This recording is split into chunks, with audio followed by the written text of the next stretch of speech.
ആദിവാസി വിഭാഗങ്ങളുടെ ഉന്നമനത്തിന് വേണ്ടി കേന്ദ്ര സംസ്ഥാന സർക്കാരുകൾ കോടികൾ ചെലവഴിക്കുന്നു എന്ന് പറയപ്പെടുമ്പോൾ അതൊക്കെ എവിടെ എന്ന ചോദ്യമാണ് ഇടുക്കി ചിന്നക്കനാൽ 301 ആദിവാസി കുടുംബങ്ങൾ ചോദിക്കുന്നത്.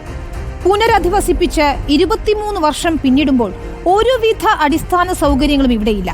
അതുകൊണ്ട് തന്നെ ഇതിനോടകം നിരവധി കുടുംബങ്ങൾ വീടും സ്ഥലവും ഒക്കെ ഉപേക്ഷിച്ച് ഇവിടെ നിന്നും പോയി കഴിഞ്ഞു. പരിമിതികൾക്ക് നടുവിൽ വന്യമൃഗങ്ങളെ ഭയന്ന് കഴിഞ്ഞുകൂടുന്ന ഈ കുടുംബങ്ങൾ ഇനി പരാതി നൽകാൻ ഒരിടവും ബാക്കിയില്ല എന്നതാണ് വസ്തുത.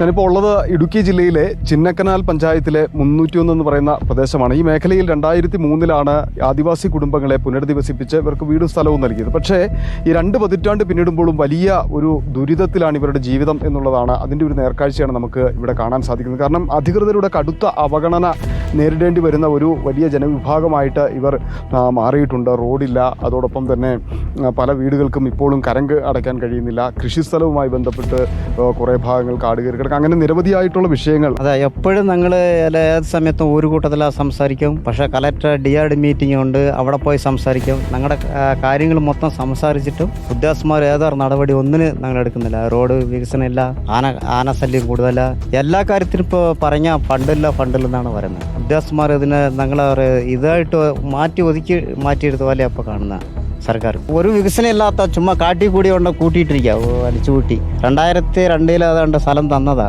ഇത് ചുറ്റും വെള്ളം, ആനയരങ്ങൾ ഡാമാണ്, ഒരു ദ്വീപ് പോലെയാണ് ഞങ്ങളുടേത്, ആനക്കാടും. അപ്പോൾ ഇവിടെ നിന്ന് പോകണമെന്ന് പറഞ്ഞാൽ ഞങ്ങൾക്ക് ഒരു 3 കിലോമീറ്റർ തോർപ്പാണ് കൂലിപ്പണിക്ക്. അപ്പോൾ റേഷൻ അരി ഇങ്ങനെ ഒരു 30 കിലോ അരി മാസത്തിൽ കിട്ടുന്നതും പിന്നെ ഈ തൊഴിലുറപ്പിൻ്റെ ഒരു പൈസ കിട്ടുന്നതും കൊണ്ടാണ് ഇവിടെ കഴിഞ്ഞുകൂടി പോകുന്നത്.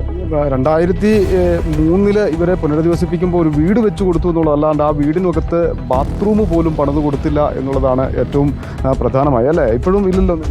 ഇല്ല, അതാ പറഞ്ഞേ, തീരെ അടിസ്ഥാന സൗകര്യം എന്ന് പറഞ്ഞാൽ നമുക്കൊന്നും ഇതുവരെ കിട്ടില്ല. ഒരു ചെറിയ വീടുകളും ഇത് കുറച്ച് റോഡും കറണ്ടും, ഇത് മാത്രമേ ഉള്ളൂ വികസനം. കേരളത്തിൽ ഉടനീളം ഈ ആദിവാസി പിന്നോക്ക വിഭാഗങ്ങളെ ഉയർത്തിക്കൊണ്ടുവരുന്നതിന് വേണ്ടിയിട്ട് കേന്ദ്ര സംസ്ഥാന സർക്കാരുകൾ കോടിക്കണക്കിന് രൂപയാണ് ഓരോ ബഡ്ജറ്റിലടക്കം നീക്കിവെച്ച് ഫണ്ട് ചെലവഴിക്കുന്നത്. പക്ഷേ ആ ഫണ്ടൊക്കെ എവിടെ ചെലവാക്കുന്നു എന്നതിനെക്കുറിച്ചൊരു വലിയ അന്വേഷണം നടത്തേണ്ട സാഹചര്യം കൂടി ഉണ്ട് എന്നാണ് മനസ്സിലാക്കുന്നത്. അതിൻ്റെ ഒരു നേർക്കാഴ്ചയാണ് നമുക്ക് ഈ 301 നിന്ന് കാണാൻ സാധിക്കുന്നത്. എന്തായിരുന്നാലും ഈ വിഷയത്തിൽ കളക്ടർ അടക്കം അടിയന്തരമായ ഒരു ഇടപെടൽ ഉണ്ടാകുമെന്ന വിശ്വാസത്തോടെയാണ് നമ്മൾ മടങ്ങുന്നത്. വീഡിയോ ജേർണലിസ്റ്റ് ജിതിൻ ജോസഫിനൊപ്പം reporter Sandeep Rajakkad, in reporter, Idukki.